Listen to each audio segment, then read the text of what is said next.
Mga Lodi, ililibot ko kayo sa ibang parte ng pinagtatrabahuan ko. Ayan yung mga lamesa namin.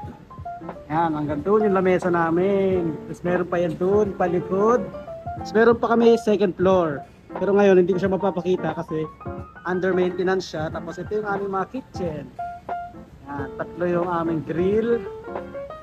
Ayan, tatlo yung grill namin. Tapos ito yung lutuan ng french fries. Ayan.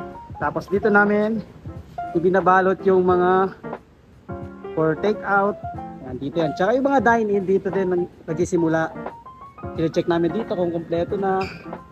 Yan. Ito yung aming cashier. Dito ang aming cashier. Yan ang aming paligid. Under maintenance kasi kaya medyo magulo pa. Sana nakita nyo. Simple lang yung design ng ano namin store. Medyo old style yung ano niya design. Yun lang.